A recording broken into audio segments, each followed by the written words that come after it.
Hello everyone, welcome to my channel. तो भैया हम बात करते हैं हमारी नेक्स्ट डिजीज की। तो नेक्स्ट डिजीज का नाम है एनसेफेलाइटिस। ठीक है, तो ये जो हमारी डिजीज होती है, सबसे पहले ये हमारे ब्रेन की प्रॉब्लम्स होती है। तो इसमें हमारी इन्फ्लेमेटरी होती है ब्रेन के अंदर। तो इंट्रोडक्शन में इन्होंने बताया है it is an acute inflammation of the brain. तो ये हमारी ब्रेन के अंदर इन्फ्लेमेटरी यानी कि सूजन इसके अंदर स्टार्ट होती है, और ये mostly cause of the viral infection and can cause severe problem of nervous system. तो ये जो होती है ये वायरल इन्फेक्शन के द्वारा शुरू होती है, और ये किस चीज का कारण बन सकती है, बहुत ही ज्यादा सीरियस प्रॉब्लम हो सकती है हमारे नर्वस सिस्टम के अंदर, बहुत ज्यादा प्रॉब्लम क्रिएट कर सकती है। Encephalitis is more serious than meningitis. तो ये इंसेफेलाइटिस जो है ये बहुत ज्यादा सीरियस होती है। मेंजाइटिस क्या होती है, लेयर के ऊपर सूजन होती है, और इंसेफेलाइटिस क्या होती है, ब्रेन के ऊपर सूजन हो जाना होती है। ठीक है, तो इंसेफेलाइटिस जो होती है विद मेनिंजाइटिस काल जब ये दोनों ही हो जाती हैं, लेयर के ऊपर भी सूजन हो जाए, मेम्ब्रेन्स के ऊपर भी सूजन हो जाए, ब्रेन के ऊपर भी सूजन हो जाए, तो इसे क्या बोला जाएगा, मेनिंजोसेफेलाइटिस। तो इसको इन दोनों को जोड़ करके ये हमारी डिजीज या डिसऑर्डर बन जाता है। तो ये हमारी टू टाइप की होती है। प्राइमरी इंसेफेलाइटिस जो होती है ड्यू टू वायरल, तो ये हमारी एक वायरस की वजह से फैलती है। ठीक है, तो वायरस की वजह से फैलती है और बहुत तेजी से फैलती है। और सेकेंडरी जो हमारे इंसेफेलाइटिस जो होती है, first more then ills in the body in the finally spread to the brain. तो ये क्या करती है, ये कुछ जब इसकी शुरुआत होती है, कुछ थोड़ी सी चीजों से हमारी शुरुआत होती है, जब इसकी शुरुआत होती है तो ये हमारी बॉडी में और ब्रेन में सब जगह पर फैल जाती है। ठीक है, तो ये हमारी सेकेंडरी स्टेज होती है। तो इसमें जो डेफिनेशन दी गई है, in inflammation of brain parenchyma of brain tissues as known of the encephalitis. तो इंसेफेलाइटिस जो होती है हमारी एक इन्फ्लेमेशन है ब्रेन की, जो पैराकाइमा जो जगह होती है, एरियाज होता है, उसके अंदर पाई जाने वाली एक सूजन है। कहाँ पर, टिश्यूज के अंदर पाई जाने वाली, ब्रेन के जो टिश्यूज होते हैं पैराकाइमा, वहां पर पाई जाने वाली एक सूजन होती है। ठीक है, और इसके कारण क्या क्या रहते हैं, लेड यानी कि जो शीशा होता है उसकी वजह से भी, और हमारे एर्सेनिक जो हमारा पदार्थ होता है उसकी वजह से भी, कार्बन मोनोऑक्साइड और टॉक्सिसिटी। ठीक है, तो ये जो सारी चीजें होती हैं ये इसका रीजन रहती हैं। और इन्फेक्शन हो सकता है थायराइड फीवर की वजह से, मीजल की वजह से, और चिकन पॉक्स की वजह से। अगर आपको इस तरीके की कोई बीमारी रही है इन्फेक्शन से, टाइफाइड बुखार हुआ है या खसरा वगैरह हुआ है, या जैसे चिकन पॉक्स से होती है, जैसे माथा निकलाना हम बोलते हैं आम लैंग्वेज के अंदर, तो इस तरीके की अगर कोई बीमारी हुई है और उसे ब्रेन या उसकी लेयर के अंदर किसी भी प्रकार की स्वेलिंग हुई है, तो ये चीजें भी इसका रीजन बन सकती हैं। और ऑटो इम्यूनिटी, अगर इम्यूनिटी सिस्टम जो है बहुत ही वीक है, अपना इंटरनल इम्यूनिटी सिस्टम जो है काम नहीं कर रहा है, तो भी ये रीजन बन सकता है इंसेफेलाइटिस का। ठीक है, तो नेक्स्ट देखते हैं इसके अंदर। जब हम इसके अंदर देखेंगे कि इसको वायरल करने वाला है कौन सी चीज है जो इसे बहुत ज्यादा वायरल करती है, फैलाती है, स्टार्टिंग करती है इसकी। तो इसके अंदर हमने पहले भी पढ़ा है, इसमें वायरस होते हैं, एब्रोवायरस वायरस है, हेर्पेस सिम्प्लेक्स है, या फिर रेबीज वायरस है। तो ये इस नाम के जो वायरस होते हैं, वायरस के बारे में हम माइक्रो में पढ़ चुके हैं। तो ये जो वायरस होते हैं फर्स्ट ईयर में हम इनके बारे में जान चुके हैं। ये जो वायरस होते हैं ये हमारा रीजन बनते हैं हमारी ब्रेन की सूजन का।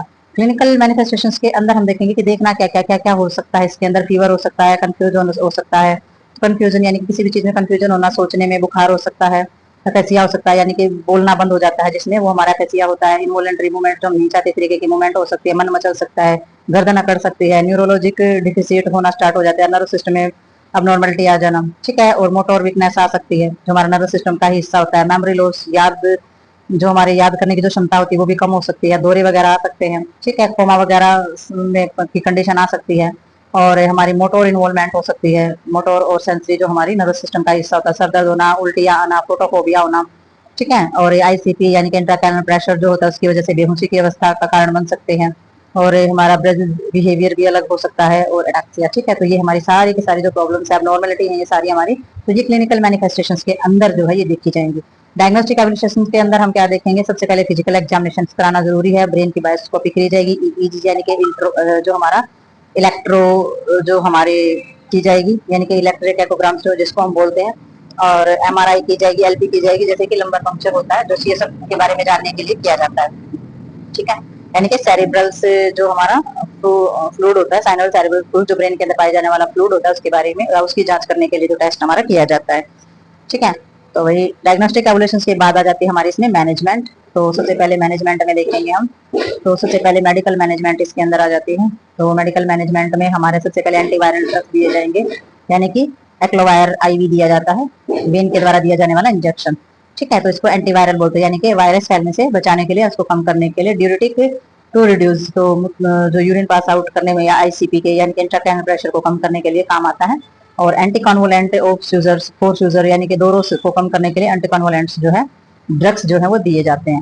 तो इसमें नर्सिंग मैनेजमेंट हमारी कौन कौन सी रहेगी, नर्स को किन किन चीजों की सावधानी बरतनी है। तो नर्स को एडवोकेट करना है फ्लूइड इनटेक करने के लिए और डिहाइड्रेशन को रोकने के लिए, और ज्यादा फ्लूइड को डिहाइड्रेशन तक तो ठीक रखना है, लेकिन जो ज्यादा फ्लूइड अगर ओवरलोड हो जाए तो उस पर कंट्रोल करना है, क्योंकि उससे सेरिब्रल एडिमा हो सकती है, ब्रेन के ऊपर सूजन हो सकती है अगर फ्लूइड ज्यादा ओवरलोड हो जाएगा तो नर्स को इन चीजों का ध्यान रखना है। और नर्स को क्या एडवोकेट करना है, नर्स को मेंटेन करना है और एजुकेशन भी देनी है पेशेंट को न्यूट्रिशन के बारे में, और उनको बताना है कि गिव स्मॉल सप्लीमेंट्स मील, उसमें थोड़ा थोड़ा करके भोजन लेना है, supplements meal with the nasogastric tube of presents feeding. तो जो फीडिंग करनी है वो हमारे नेजोगैस्ट्रिक ट्यूब के द्वारा अगर जो फीडिंग की जा रही है तो किस तरीके से कैसे लेनी है, तो न्यूट्रिशन के बारे में पूरा बताना, कम खाना है, थोड़ा थोड़ा खाना, किस तरीके से सप्लीमेंट लेने हैं। तो ये सारी की सारी एजुकेशन भी नर्स के द्वारा दी जानी चाहिए। नेक्स्ट हमारे इसके अंदर हो जाती है प्रिवेंट जो हमारा कॉन्स्टिपेशन होता है उसको रोकने के लिए, मिनिमाइज और risk increase ICP result from the staining of stool provide of the mild laxative या स्टूल स्टॉपनर। तो स्टूल स्टॉपनर या फिर हमारे लैक्सेटिव यानी यूरिन पास आउट करने के लिए, या जो स्टूल होता है बहुत हार्ड हो जाता है उसको सॉफ्ट करने के लिए जो टैबलेट होती है, जो ड्रग्स होते हैं वो भी हमारे दिए जाते हैं, जिससे हमारा आईसीपी यानी कि इंट्राक्रैनियल प्रेशर जो है बढ़ने का खतरा रहता है। तो कॉन्स्टिपेशन से बचाए रखना का जो काम करते हैं, तो इसलिए ये ड्रग्स देने बहुत ज्यादा जरूरी हो जाते हैं। कंफर्टेबल पोजीशन कर रखनी है पेशेंट की, कि पेशेंट कंफर्ट रह सके, और सारी की सारी जो माउथ केयर फ्रिक्वेंटली होती है उसका भी ध्यान रखेंगे आप, ठीक है। मुंह की केयर बहुत ज्यादा रखनी है, मेंटेन करना है। हमारा जो इन्वायरमेंट है, ठीक है, तो अंधेरे में रहे, ताकि क्या हो सके, हेडेक वगैरह जो है वो डिस्क्रीज हो जाए, यानी कि ज्यादा रोशनी से अगर सिर दर्द हो रहा है तो थोड़ा सा अंधेरे में रहेंगे तो उससे जो सर दर्द है वो कम हो जाएगा। तो ऐसा आपने इन्वायरमेंट बना के रखना है।